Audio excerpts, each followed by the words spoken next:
Gentlemen, I'm going to count myself in here because we are missing someone, as you will have seen. So, Olive, over to you. 3, 2, 1. Yes, welcome to Club Prairie Fire. Now, the following introduction was written by the prof. I haven't read this first, Gilly and Vorney, so let's see how we go. I imagine there'll be loads of compliments for all of us.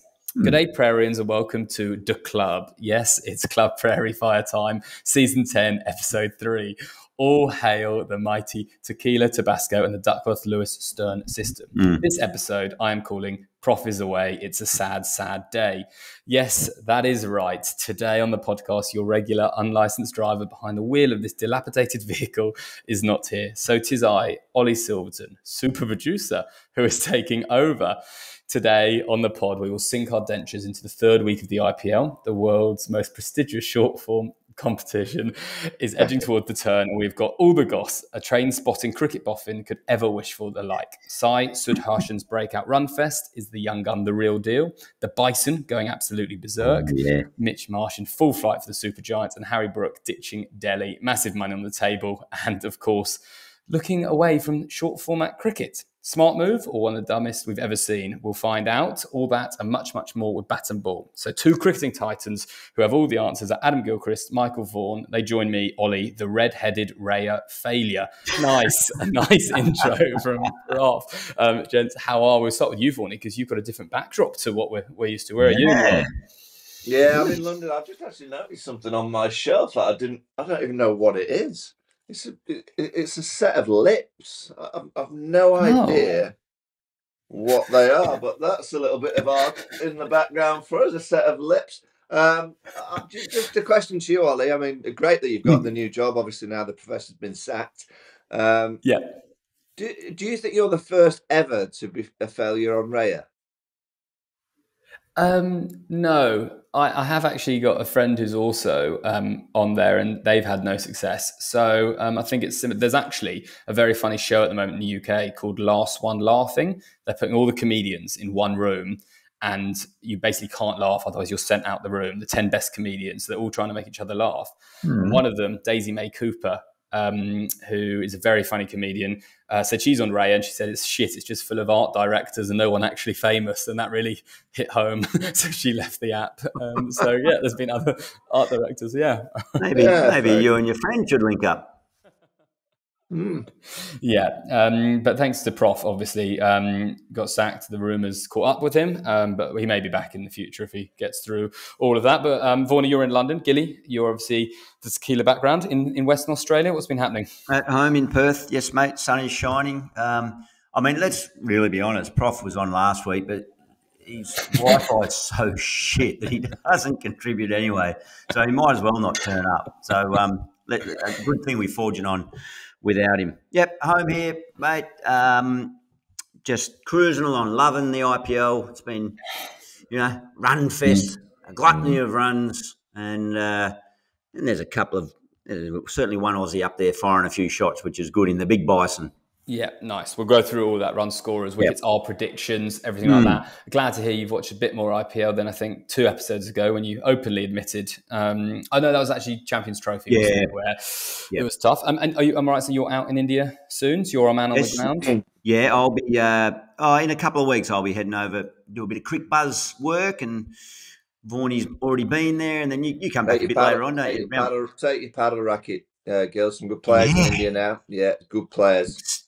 That was like tournament play. You were every morning, weren't you? Good players, they're lively over there now. Very, very lively. I tell you what it is. I played paddle around the world. I played Portugal, Spain, Barbados, obviously the UK.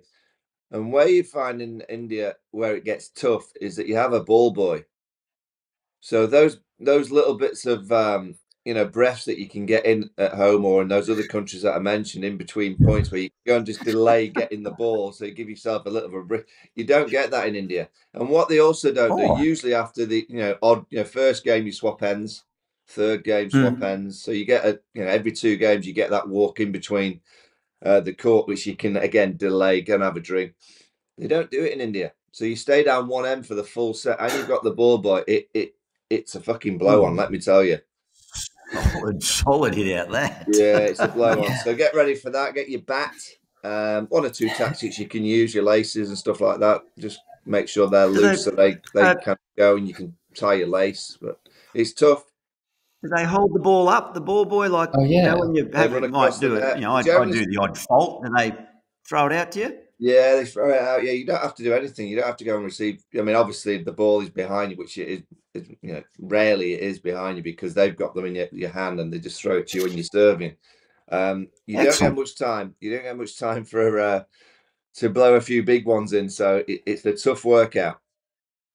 I'm playing Mondays now, every Monday, Vorney, loving it. Also, like where they stand will be tough because obviously you can leave the court and keep playing, so they could be in the way in theory. Yeah, that's if you're playing to a high standard, Ollie. To the there's not many balls flying out the court and people running after it when I'm playing. Where you playing down there, Ollie? You got a nice club. Playing at Sydney Racquet Club. There aren't many by the SCG. It's so good, but it's booked out a month in advance unless you want to play at 10 p.m. to 11:30 is the slot we did last time.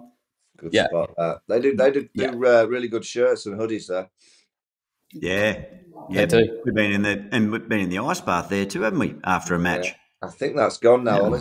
That disappeared, the ice bath? That's gone. Yeah. They've moved the courts the other way because the sun was in the way. They've had to dig them all up and reverse them as well. Welcome to your paddle show, Club Prairie Fire. It's one of the absolute greats. Let's get into some IPL action because it has been very exciting since we last spoke. Everyone is basically getting wins apart from the bottom three. Sunrisers, CSK and Mumbai haven't won. Everyone else has won since. Vorney, you were there at the start of it. So is this, do you think, one of the closest, most competitive IPL seasons, the hardest sort of to predict out of the teams and the closest? Because genuinely looking at that table, it is quite hard to see who's absolutely leading the way apart from, of course, the Delhi Capitals. Yeah, I mean, what I do like, obviously, Ruturaj Gaikwad's injured for CSK, so MS Dhoni's going to captain for the remainder, which is, how many games did they play? 14, so they've still got 9 games to play. They've only won 1 in 5, so MS could get a little bit of magic dust on the CSK team, the Sunrisers, Pat Cummins and Daniel Vettori. Not a great start for the Aussies in terms of leadership this year, Gil. They're 1 from 5 for the Aussies. Mumbai, my team, are perfectly positioned at this stage. 1 from 5. They'll always come good. You know what? Mumbai always win the last 7 or 8, so they'll be through to the eliminations. Yeah, I mean, Gujarat at the top, Delhi, Kevin Peterson, what a mentor. 4 in 4. Yeah. Oh, yeah. 4 in 4. I noticed he's mentoring remotely as well. He's over in just on his socials. I think he's in Dubai or somewhere like that. I think it's the Maldives. The Maldives. Is it? Right. Okay. So, I mean, that's serious mentorship. That if you can pull the strings from that far away, but he did have he was very grounded in his comments. I saw in his post, whether it was today, it must have been today because Rahul carved him up last night, didn't he, KL Rahul? So, humble KP was in mode today about, it's not the wins now that matter, it's the wins in May. They're the games that really so sage advice for him to keep his team grounded. But so King Kev's already thinking that they will be playing a lot more games in May. So he's got them in the eliminations already. Yeah, well, I think so. Yeah, 4 from 4. You'd have to say they look good. KL Rahul is, he loves to make a statement against old teams, old friends. I mean, that's his home ground, really. They're Karnataka, so good on him. I like him. He's a good cricketer. But yeah. Back-to-back matches for KL Rahul. Now, Gilly, there was actually a very good article I was reading when I knew I was hosting. I thought I have to step up. I have to read some articles. First Post came out with something. And genuinely picking up, the title is basically how state T20 leagues have helped uncapped players overshadow established stars in IPL 2025. We saw it a bit last year, some unknown names.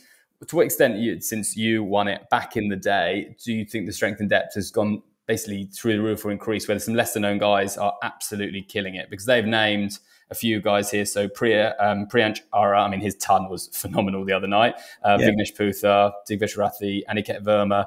The list goes on and on. Names that people wouldn't necessarily know. How's the comp sort of changed, you think, over time? Yeah, It's a fair point. I think it was always going to happen, wasn't it? That so much opportunity for the next level down, the next tier of those domestic Indian players getting so much exposure to high quality cricket out on the field, being in a high quality environment, in and around top level players, around change rooms and travelling and learning all the ways to go about it. But I think way back, there's always been a young player who has a breakthrough season. We had a guy when we were at, well, as it was then, Kings 11 Punjab, or the Punjab Kings now, a guy called Paul Voltadi. Now, either of you heard of him? No. No? Can't bluff it, no. If he didn't win the orange cap, he was second, like absolutely dominated the whole season.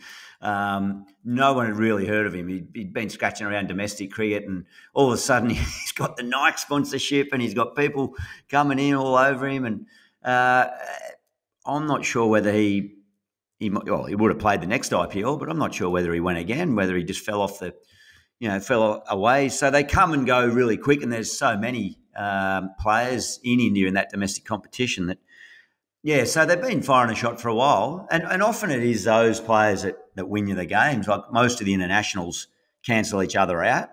So you might have a dominant, a Faf du Plessis at the top of the order, but the opposition will have an international opening bat at the top of the order in their team. And so it came down to those sort of non-international players that would be the difference between winning and losing and getting right through to the deep end of the tournament.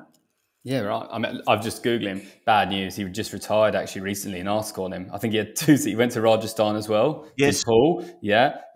Seriously, like turned up as well where you were there at Kings 11 Punjab. But yes, has actually just retired.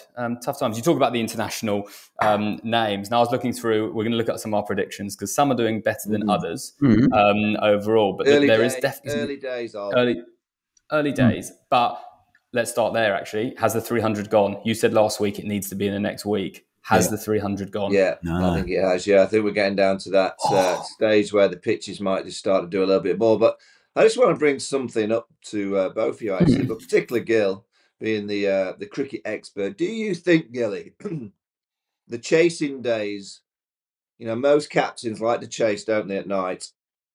We'll win the toss, we'll have a ball and we'll chase down. Do you think those days are disappearing? I'm just looking since the 3rd of April, KKR bat first, 200, win by 80. The 4th, Lucknow bat first, get 203, win by 12. Then on the 5th, DC, Kev's team, win another, bat first, get 183, win by 25. Then the night game, Rajasthan, I think they probably got put in, got 205, win by 50. There was a 7-wicket chase on the 6th by Gujarat. That would have been because of Josh Butler. On the 7th, RCB get 221. They win by 12. On the 8th, Lucknow get 238. They only win by 4, but they win. That night, Punjab get 219. They win by 18. On the 9th, Gujarat 217, win by 58. So you get where I'm going here. Yep. The chase, which has always been the case, chase at night, we like to know what we're getting. Do you think with the way the IPL is playing now and these teams consistently getting over 200, let's be honest, it's not often that 200 plus is chased in T20 cricket. So why would you give the opposition the chance to go and strike on a pure new wicket? And I know the dew, everyone goes, the dew's coming in, but do you think we're getting to the stage where talking about dew is now becoming a load of bollocks? I think they're, the dew has to come into consideration if you know it's going to be dripping wet later on and you're not going to be able to hold the ball and you spin heavy. Like there's times like that, but again, hence why you should have a meteorologist in your squad. I think. But we identified that a long time ago, and it's still not been taken up as far as I know. But the style, it's a really good point, and the stats back it up there, Vaughnie. Just that I think what changed that is the absolute, go flat out hell for leather from ball one, batting first. So that just brings the old-fashioned scoreboard pressure back onto a team chasing. So typically in limited overs cricket, if you batted first, well, the bonus of batting second was you had the full picture. You knew what you had to do, and you would have watched the team batting first just size up conditions. So they're wasting, a few overs, might even be 10 balls in your first 40 that they've just wasted just trying to size it up. Nowadays, as we've seen, it is go flat out from ball one and all the way down the list. And I think what we've seen, a few of those teams batting first, some of those scores that have got to 200 or 200 plus, there's been a lot of them, I would hazard a guess, saying there'd been some decent contributions from guys at like 7 and even 8 who have just capped it off. So it's flat strap all the way down, right from the very first ball. So all of a sudden, as an opponent, psychologically, you've got to it does mount up. You go, okay, well, at least we know what we've got to do. We've got to go fucking real hard here.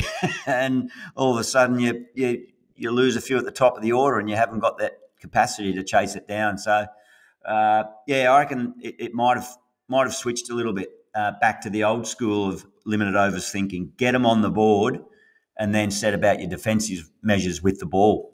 Yeah, I'm just looking here, all. I mean, the highest chase was Kev's team Delhi, who chased down over. They got 211 for 9 against Lucknow in their first game. There was a 190 chase by Lucknow against the Sunrisers, against Pat and Daniel. Punjab did 117, 16 overs. You're looking at most of the chases are around 170. When they chase down, that's the score that people are getting. And I'd say they're getting on a regular basis. They're getting it quite consistent. But anything over 200, 190, 200, it's very rare at this year's IPL that number's being chased. So, you'd have been in meetings, Gil, with psychologists, with teams, control the controllables. That's the big saying. Now, the due factor, they say, will it come in when? Well, we kind of want to bowl first in case the due factor comes in later. That's not controlling the controllables, is it? No, that's right. You can't control the due. Get that meteorologist in. I mean, psychologically, I think you're right. You see something starts with a 2 compared to, let's say, 180. It's actually just one big over, but for whatever reason, you think you've got to go harder earlier, lose the early wickets. So, 8 of the last 10 have been won. There you go. It's good research, Vaughan, from the team setting. Well, it's a cricket. Let's look at those runs. The Cricketbuzz app. It's a fantastic app. You just kind of get it on the screen and all the. Oh yeah. But you get all the games, you get all the stats. For those listening, download it. Yeah, it's a very good app. All the strike rate. I'm using it for the stats here. We're talking about run scorers, real international flavour. 4 players have got over 200. So 202, Joss Buttler, English, Gujarat. 265, Australian, Mitch Marsh for Lucknow. Those two teams we see again. Sai Sudharshan, 273, Gujarat, and then Nicholas on Indian and Pooran, West Indian. Again, Super Giants, 288. I want to talk about Sudharshan. What's the hype and excitement around him in India? Because he's obviously swimming a little bit. Vaughan, you've been there. He had 3 ODIs, I think I saw. 1 T20, smashed a 90 in the final 2 years ago, and became the quickest ever Indian to 1,000 IPL runs last year as well. How good is he? How good can he be? Well, he's playing with Joss Buttler. Mental. So, Joss will be obviously passing on his wisdom, and that's why he's playing so well. He's a good player, talented. There's a lot, isn't there? There's so many Indian players that you kind of haven't heard a great deal about, and then suddenly you watch them play a few times, you think, ooh, some quality there. They've got a huge amount of depth, particularly playing on the kind of wickets that you play on in India. They are beautiful ball strikers. They hit it so hard. They're fit. They've got all the different skill sets required. I think back in the day, I'm talking quite a long while ago, you probably used to think you could challenge Indian players with short deliveries, bowl at the chest or bowl at the melon, and you might get a little bit of success. But now you got no chance because they latch onto the pull shot, the cut shots, the little ramps. So they've got everything. So Sai Sudharshan is up there. Yeah, very, very talented. I think, am I right in saying that they did retain him, didn't they? Yes, he was their highest run scorer last year. Last year, yeah, they held on to him, and obviously,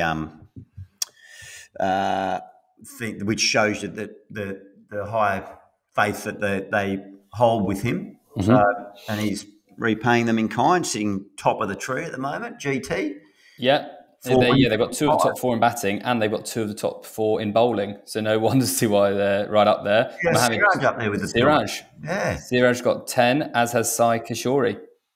Just out of interest, who did you say, Gil, for your leading run scorer? Well, this is very, very tight between the 4 of us. In 11th, I think, my boy. So we have me in 4th place of us. Rachin Ravindra is in 17th spot. Hang on, sorry, of 4th place. Did you say? Of us right. 4. Yep. Then he's in went 17th. With Rachin, did you? I went Rachin, who is in 17th spot. You went Shubman, who's in 16th spot. Yeah, but he's only went Travis Head, who's 15th spot. Yeah, which is amazing. And then Gilly Shrezia in 11th. So Shubman's only so far. He's 140 away from being in the top spot, so it's just 1 knock. Yeah, that's the same for all 4 of us. Yeah, 1 knock. Yeah, Shubman's playing well. One knock, one big Shubman knock. And then on the bowling side, mentioned those 2, Siraj firing back and Kishore. The other, again, bizarrely, the top 4 is just made up of 2 teams. CSK with Khalil Ahmed in 4th place, 10 wickets, and Noor Ahmad with 11 wickets. Our picks doing less well here. Vorney, why is Mitch Santner not getting those wickets? He's in 57th spot with his 1 for so far. I'm not sure. Any advice, any tips for the coach? I think I was meant to say Noor Ahmed. Left arm. I got it. I was saying Noor, but I don't know why I said so. Probably because they're both left armers.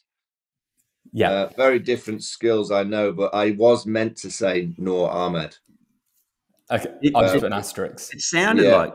Yeah, easy mistake to make. We'll put an asterisk down. That's fine. I mean, he's got 1 less wicket than Zampa, which was Prof's pick, with his 2. Then Arshdeep Singh, respectable 15th. Again, Gilly leading. Chakravarti in 13th spot. Happy with where you're sitting as we're sort of in week 3? Oh, yeah, very much. And I think he's rolling them out tonight in Chennai, I think, isn't he, against a CSK team that, low on conference, but of course, number 7 is now going to walk out and flip the coin and pull the strings if he wasn't pulling them forever and a day since he gave the armband up. But they'll be, the crowd will be just whipped into an absolute pickle with MS walking out there. But I think my man Chakravarti is going to get those fingers talking tonight, and it's just going to suit him beautifully, the conditions there.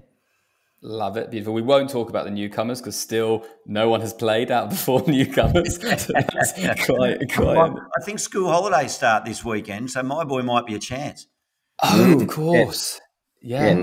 That's what they've been waiting for. Yep. Yeah. No, that makes sense. Less said about Sachin Baby, Bartlett, and Josh Inglis. That's fine. And then we look at our teams. All right. So we talked about the ladder a bit. We've got Prof went Sunrisers because of the Aussies. So maybe that's why he's left, actually. That could be it. Over there. Vorney, what's happening with Mumbai? Sorry, you're just saying they're just timing it late. Don't worry about Mumbai. Yeah. They've got a recent past. They've left it a bit late. I think they've forgotten that they've got to start winning eventually if they want to qualify. I would say they're getting to that stage now where, what are they, 1 in 5? Yeah, they get to that stage now, 9 to go, that they have to remind themselves that they have to start winning. And once they do that, they'll have forgotten that they have to start winning. And once they've kind of had a team meeting and said, guys, it's now time to start winning, they'll start winning. Yeah, the owners come in for that one and they say it. They say, yeah, I've seen it. Oh, not just those. I think in general in the IPL, particularly if you sort of lose 4 on the bounce, they come in and they say, we're paying you to win, not lose. And that can just flip the switch. Yeah, it really can. Yeah, I mean, Panja's fine for they've got Sky. Bumrah must be back soon. Jasper will be back soon, surely. Don't think he's played yet. Okay. So you're confident they'll fly. Then they're still Punjab in 4th. they're still going to win it. Okay, get on Dream 11. Check those odds. Punjab, they have lost since we spoke. Have we spoken? Did we? You've obviously been in touch with Dream 11. You sent them the clip from last week. I actually have. Excellent. Yeah. I actually have. I've been on LinkedIn. I typed in partnerships, and they've not come back yet. But no, it's a matter of time. It actually is. They're working out the fine detail. Yeah, they don't want to stuff their proposal up. Well, they're opening the war chest. I've heard another zero. Another craw or lack, or I can't remember which way. Your boys. You actually predicted bang on when we recorded last time. You said they'll win overnight. They did it. Chased down 171 in 16 overs against my lads. My lads, Punjab. Yeah, your lads. Yeah. They have had a loss since, so they're in 4th spot. Yeah, game in hand. They got on another couple at the top there. Yeah. They've got a game in hand, but against Delhi Capitals, who are unbeaten. Oh, so you think they're going to get that done, do you? They're going to give Delhi their first defeat? Yeah. Breaking it, yeah. Yep. Okay. All right. The only issue for Delhi that I see, and I'd be interested in your thoughts, both of you, actually, and you go as hard as you like on this, Ollie. Yeah. The boy, Jake Fraser McGurk, are you rolling with him still? He's had a little bit of a troublesome run. I felt sorry for him today. Very harsh. I saw a social media post. Might have been a Fox Sports type setup on Instagram talking about comparing the NRL, the AFL and the cricketers and their various who's the best golfer. And it had the Aussie cricketers that they're great handicaps. And I think Fraser McGurk's off 0.1. 0.1, which for the non-golfers out there means you're a very, very good golfer. And there was one comment that was ruthlessly hard, which did say that might have been his batting average in the last 12 months, but it hasn't got any easier for him. I mean, that's harsh. I think that's harsh. I like Jake and he's a good goer. But his scores, what, is 7, 0, 38 and 1, or in the other order, 1, 38, 0 and 7. There is in chronological order there. What are you doing, Vaughney? You hang with him? Well, they're winning. And it's the kind of numbers that if you're losing, I'm just having a look here to see who else they could bring in as an overseas. Let's just have a look. Not Harry Brook. Harry Brook would be that person, but he's in Yorkshire eating Yorkshire puddings. Donovan Ferreira, he's a wicketkeeper batter. He can smack it miles. So you could look at someone like him. They haven't got much really. That there's only Donovan really that I can see from the squad that could replace him as the overseas. But he's such a talented kid. He's so talented that you just think, those numbers just don't match up to what he's got in terms of the way that he sees the ball. But I know we've said it before, but if he could just give himself a few balls just to play a bit, he seems to either be all or nothing. Obviously, it's boundaries or nothing, and I think he's got to try and bring in that rotation and just that normal play just to give himself a chance to get to 15, 20, and then he can go. But I guess batting in the power play, your job is to, as you said before, you've got to go from ball one, which brings in it high risk in terms of the opposition. You might get them to the boundary on a few occasions, but as you as a batter going high risk early, it means that you might get out on a few occasions early as well. But he does need numbers. He does need a few nice balls now. Your point about winning is a good one. You can carry players who aren't getting the results if you keep winning. And what he needs is DC, and I hope it's not in the next game, to knock a team over cheap, and then he can go out there and just chase down 140 in and have time to do it, and just get himself a 50. Probably be off 40 balls still, but just find his range a bit, and then he'll be pulling the trigger a little bit later on. But they can keep him in there at the minute. Nice. Okay, they're 4 from 4. I mean, Vaughney is predicting quite the collapse because you did pick them to come last, the unbeaten side. They'll start to lose eventually. They will. Okay, because Gilly picked RCB to come last. My boys, who also are travelling. Okay, 3 wins out of 5. Bit inconsistent, aren't they, your boys?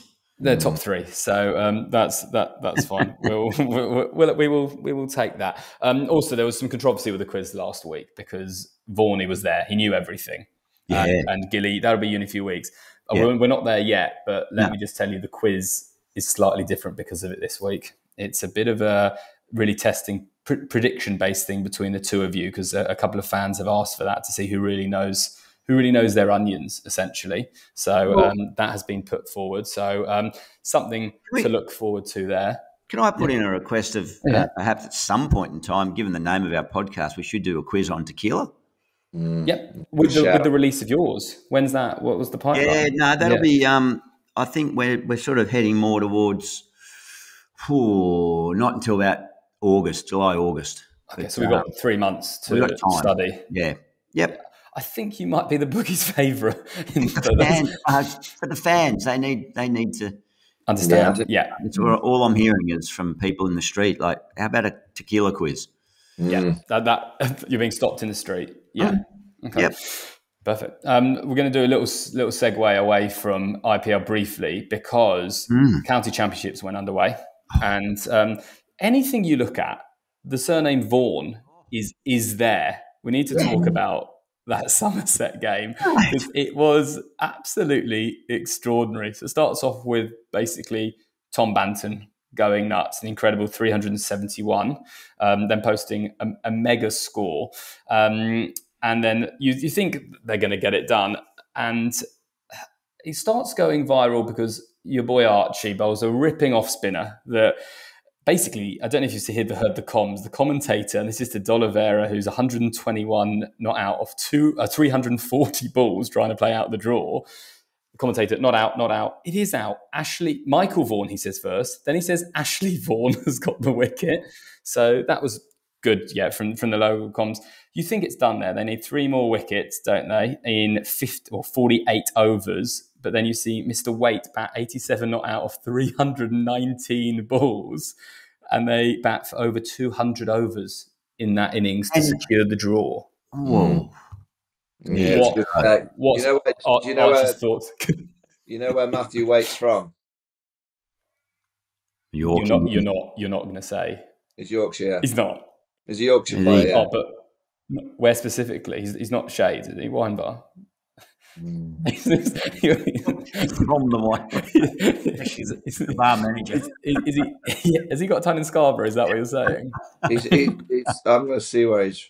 I'm going to see where he's from. Actually, is he Yorkshire? It was an extraordinary game of cricket, and as I say, once again, were you surprised that Archie's offie was given out?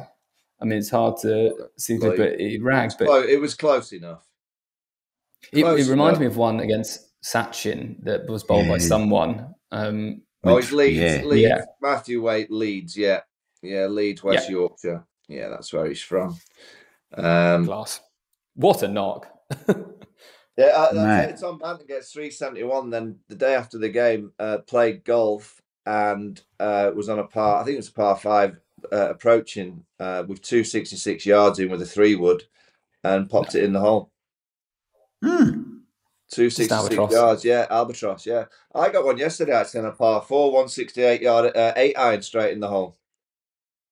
That's always nice when you get on the green. You're looking for your ball over the back of the green, and we were one down at the time, and my partner just went, "Oh, just check the hole. Oh, there it is." That'll be level then. Love it. Your employers, you mentioned that, Gilly, about them sharing all the handicaps they've been doing with the Australian team and a few others. They also then started sharing Tom Banton.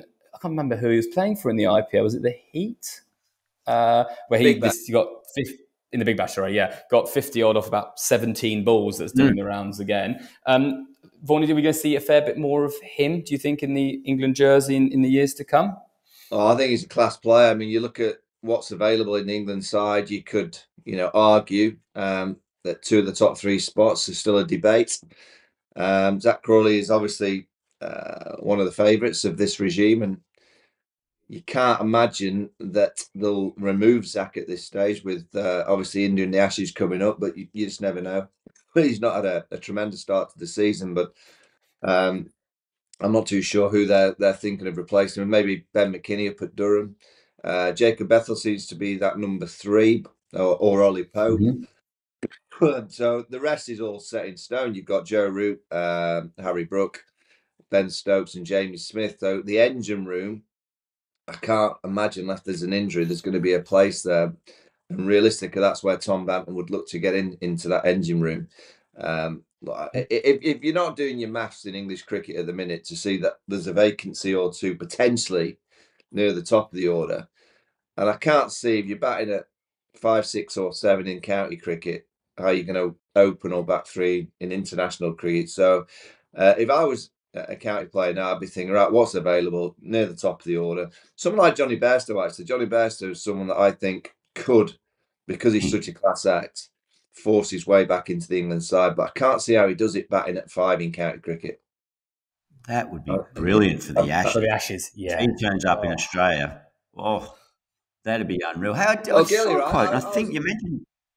I was just looking at the England squad potentially for Australia, right? So it's probably very similar to the one that was in New Zealand. If that's the case, there'll be just one player arriving in Australia that has got a Test century in Australia, and that's Ben Stokes. No other player has a Test century in Australia. Johnny Bairstow does have a Test century in Australia. His record in Aussie is actually very, very good. So he's the player that I would look at this summer because of his experience, because he's got that combative spirit. You know, the kind of like get up and have a bit of a go, and he's got that engine that you require. So he's the one player that I would keep a close eye on throughout the summer. Yeah. Yeah, I hope he's learnt the rules before he turns up. But, you mentioned Jacob Bethel.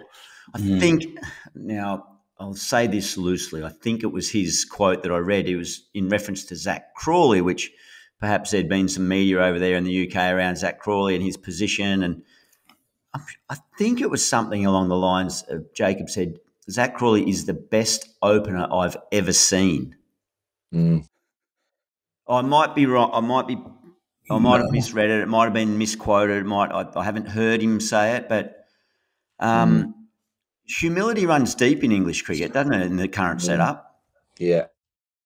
I checked that quote because there are some quotes out there online that are true, slightly made up. But I did enjoy Harry Brook getting the one-day job. Yeah.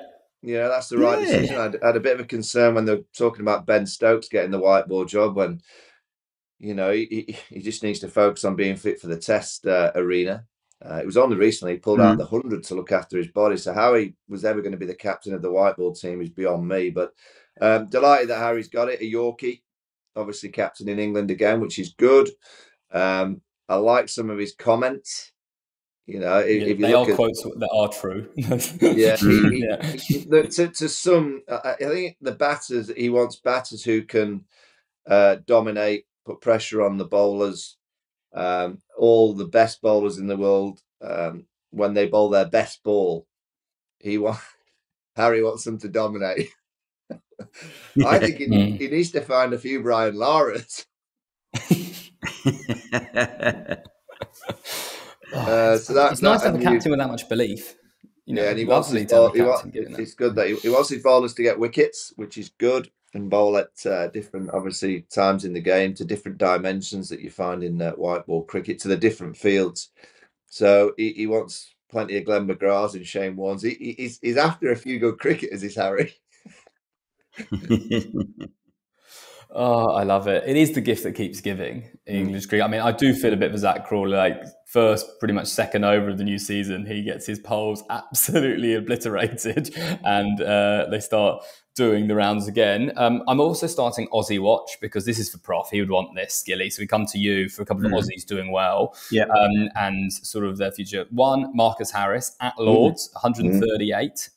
And then 52 in the second innings, so he's right up there, and top run scorer in that league, Div 2. Is his career over in terms of the Australian League? He's only 32. I thought he might be a bit older, Marcus Harris. Or what do you make of him? And then we'll roll straight on to Fergus O'Neill, because there were big raps on him, Sheffield Shield, and he just rocks up for knots and picks up an 8-fer. in the first day of the season. So what do we know about Fergus as well? Oh, Fergus, he's good feisty character. He likes a bit of competition out on the field. I like the look of him.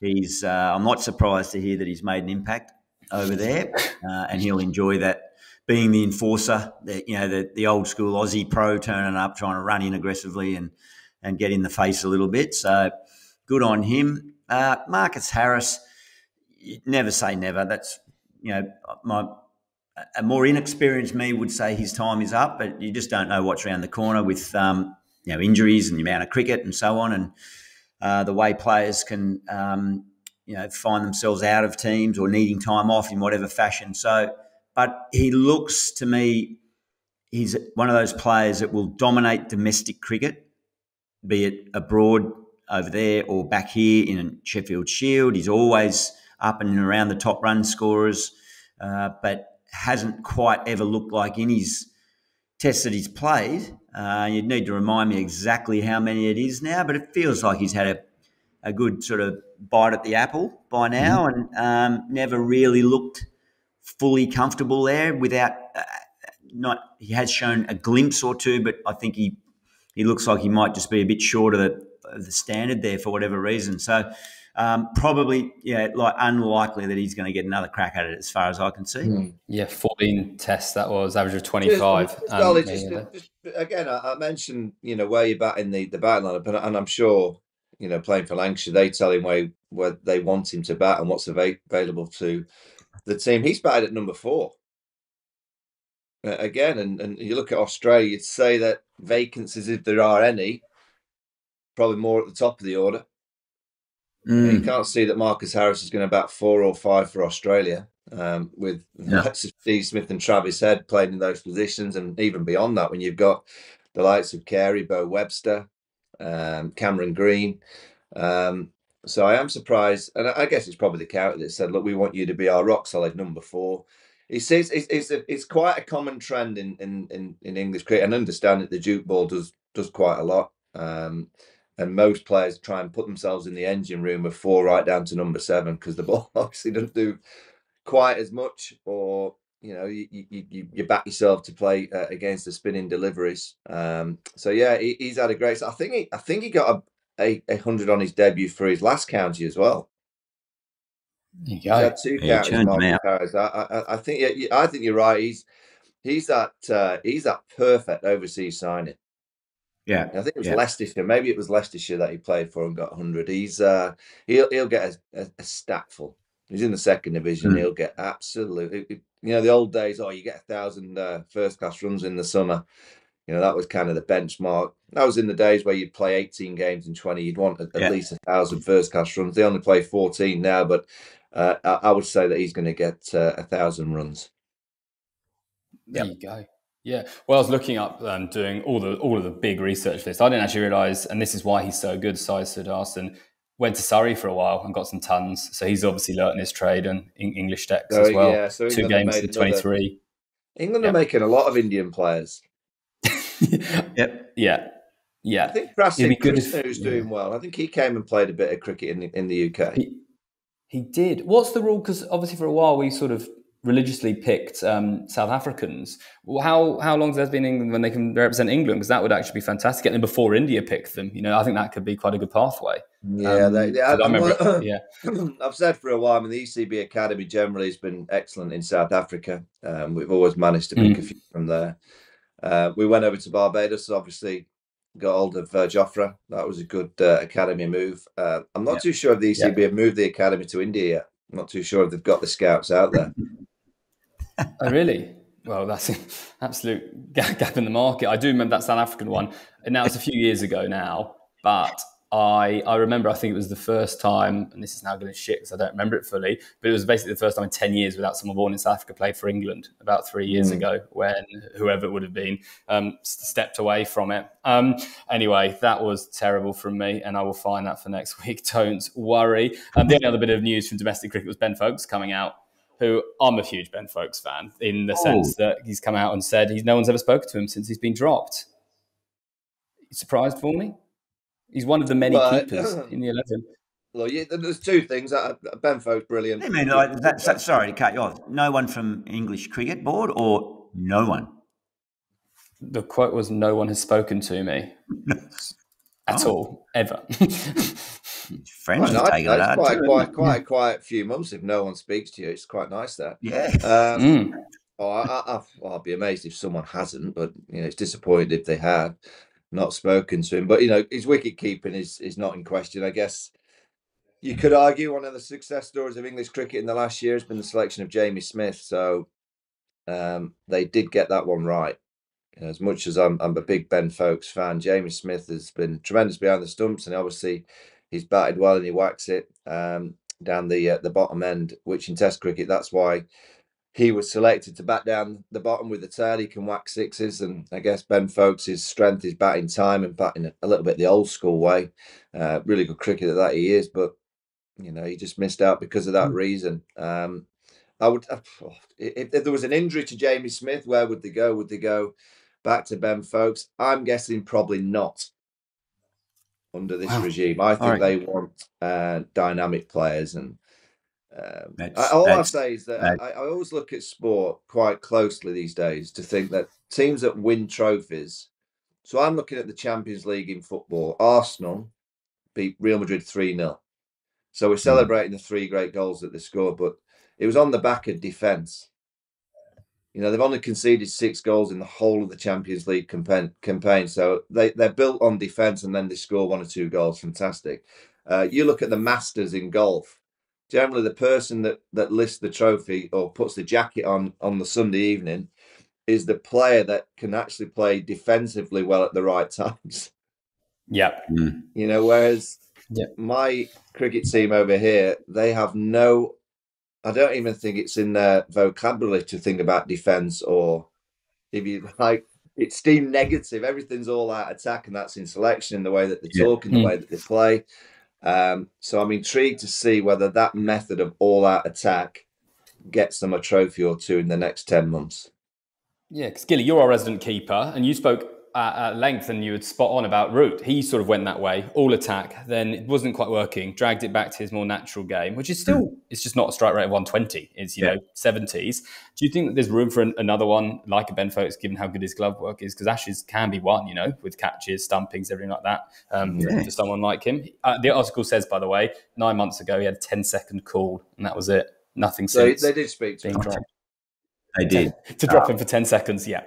Not since. Yeah. Ben, you're out. Good luck. Definitely room. Yep. He's pretty handy enough with the stick, isn't he? But, it seems like Smith's the way they're going to go. Johnny Bairstow might throw the gloves back on him. Might be the opening they want. The kid called Ollie Robinson at Durham, they like him as well. Right. Yeah. All right. You mentioned that's the end of the domestic cricket discussion. Ollie, just casting our mind more internationally again, just see that the Olympics, cricket's returning to the Olympics in LA in 3 years' time. 6 teams. So you've got a 50% chance of meddling. You're stiff if you're not on the victory night. You've had a real stinker.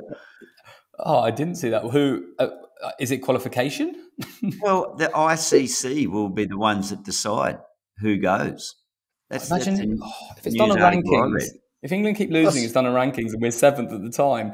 We're not in. Well, but this is my question to both of you actually on that. Yeah, I'm glad you brought up the England cricket team here, because which nation? Because you guys aren't going as England, you're going as Great Britain. Which nation do you dislike most, having to pull that great British outfit on or cap on if you go to the Olympics alongside? Is it a Welsh? Welsh. That's from rugby. That's just a rugby background. Welsh. Oh yeah, the Lions are obviously coming here soon, and it's always that thing where you have basically a novelty pick. For years, it's been Scott. Right? There's been one Scott in the touring squad. Maybe the GB would do that, like the old get Robert Croft in there, back in the day, and Josh Davey for Scotland. I'm just saying he was used to play him at school. So I don't know. Vaughnie, what about you? What country? Well, we are the England and Wales Cricket Board, So kind of the England team are made up of England and Wales as we speak. I Wales are guess, well represented in that title, in their acronym too. Yeah. well, Shoaib Bashir now plays for Glamorgan. So he's now Welsh for a while. So Shoaib's the Welsh representative.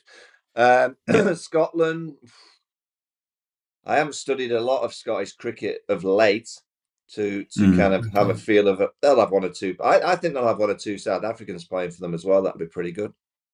There's always Kutsia. He was there for a Yeah, long. yeah. Usually get one or two, so that'd be good. Interesting that. So, Gilly, on that remit of 6 teams, and who decides? Is it the ICC decide? Yeah, that's the article I read. They'll, and I don't know whether they've stipulated they'll have a qualifying period. I suspect not. I thought, who are the 6 teams that the ICC would want there?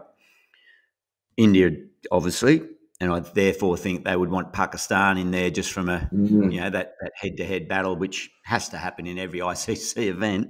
I dare say they'd want Australia there with their pedigree and history in World Cups. It's T20 format, of course. So then we start. The West Indies. There's question mark. They're not a nation. Does Trinidad and Tobago turn up? Does Usain Bolt turning out opening the bowling for Jamaica or? Good questions. It could be all 6 islands of the West Indies. They're the ones that go. Yeah, I'd watch that. That'd be a fun tournament. That would be Sir Alan Stanford as coach. That would be awesome. He's seen the light of day for a while. I know which Scottish player they're picking. It's our favourite, Brandon McMillan, to be coached by Brandon McMillan. Do you remember the guy? He got a fifer, didn't he? In I think the T20, and got some runs as well. Quick century. Do you remember we had a thing with him a few episodes ago? Yes, that's our man. I can see him being good. So you're going India, Pakistan, Australia. They're 3 locks. Pakistan are currently 7th in the rankings. You got to say England are going to be there, Gil. But is it England or Great Britain Ireland or Great Britain? It's Great Britain, and they just take the England team. Well, it will be, yeah. It'd be Great South Britain. Africa, New Zealand, Sri Lanka. Yeah. I'm excited to keep an eye. And will all the players agree to do it? Obviously, in golf, a lot of them decided not to do it, and it could be Hornchurch could represent England. Great Britain. It might not be the full blown. Could be, there's something in that. The Club Cluj could be representing Romania. Well, that's a fact. Down in Taunton the other day, just watching a bit of cricket, I did bump into a few chaps and 2 players from the German team. Oh yeah. I bumped into So Germany, they were very structured game plan. I'll give you a mention. I got it wrong because on his chest he had Hornsea Cricket Club, and I was like, and kind of my memory was like, I'm sure we've mentioned Hornsea on the pod, but obviously it wasn't. It was Hornchurch that we'd mentioned, who are obviously part of the European Cricket League and dominating European cricket. But Hornsea Cricket Club was on his chest. 2 young, German players. Very good, very good. Well, I mean, the last little interesting stat about that Olympics, it's been 100. Well, by the time it comes around, it'll have been 128 years since cricket was in the Olympics. It was in 1900 was the one and only time, and it's good to see that the powers that be know how to expand the game. They latch on to the idea of expansion very, very quickly, and it doesn't take long for them to activate that. So in 1900, the Olympics, there was 2 teams. That was Great Britain and France. And you'll be happy to know, both you blokes, that the GB team got the gold medal. So that 2-day game. That's why we'll have to be there, because obviously defending champs, I guess. Got to go defend the champ. 128 years on. And four teams have been added. So total domination of the game of cricket. This has come up in a sports quiz before, because they're the only 2 teams. Because someone said that's where French cricket was created. Obviously, the childhood game you play, and the French team actually only had 2 Frenchmen. I'm looking at Timothy Jourdan and Arthur Snaidu. Everyone else is entirely Great Britain, because I think they didn't have enough players and they're over there. Robert Horne, Hereditary Rogues, William Anderson, Douglas Robinson. They were bowled out for 78 in the first innings and 26 in the second innings. Oh, Tough. yeah. Well, we'll keep an eye on that. Excited. We're going to end now with the predictions. So instead of a quiz, what we're going to do, we'll probably meet, I reckon, maybe next Thursday or so. There's a few games. We've obviously got Easter coming up. There are 10 games. I'm just going to get your straight off, head-to-head, who's going to win these games. I'll rattle them off. You're going to tell me. We're going to see who actually essentially knows more about the IPL. Okay, so we're starting. This will be out after it, but we'll still do it. CSK, Kolkata in Chennai. Who's winning? Fire them off and I can write it. I'm going. I'm going KKR as well, and then I'll go first for the next prediction, which is Lucknow, Gujarat. Ooh, I'm going Gujarat. Gujarat. Okay, Varney. Gujarat. Okay, Josh Butler. And then Josh Butler. Hyderabad, Punjab. Oh, tough for you, Gilly, that one. I'm first, yeah. Yeah, you're first. Punjab will win. Yeah, I'm Punjab too. So okay, this could be a really fun predictions. Rajasthan versus my RCB. Where is it? Out at Jaipur. Jaipur. Yeah, right. Rajasthan. Well, I'll go RCB on that one. Okay, we like it. Okay. And then we've got DC, the Maldives DC against Mumbai Indians. Mumbai, this is when it starts. I'm sorry, I'm going DC. Okay, this is more like it. Yeah. Then we've got Lucknow, Chennai. Lucknow. Okay. Punjab, KKR.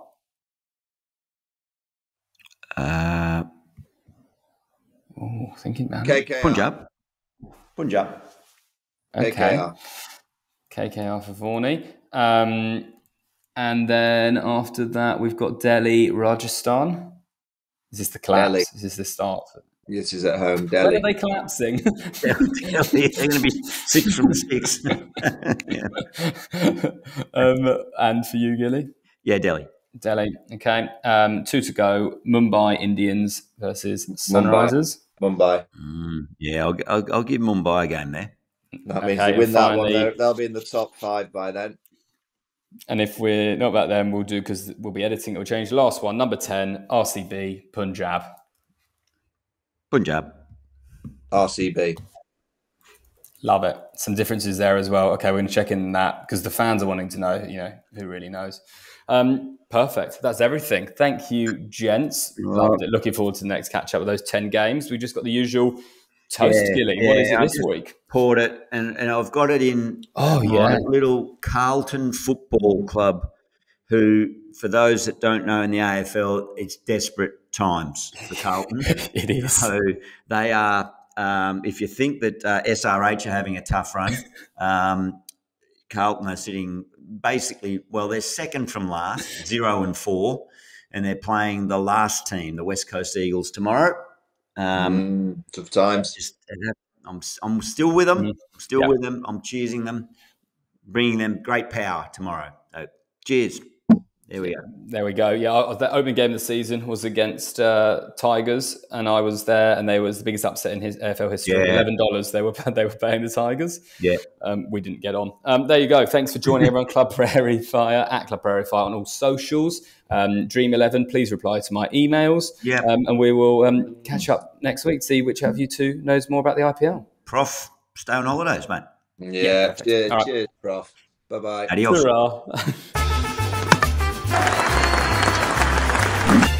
If you liked the video, first of all, thanks for watching. But if you liked it, give us a like or hit the button below to subscribe. That'd be great.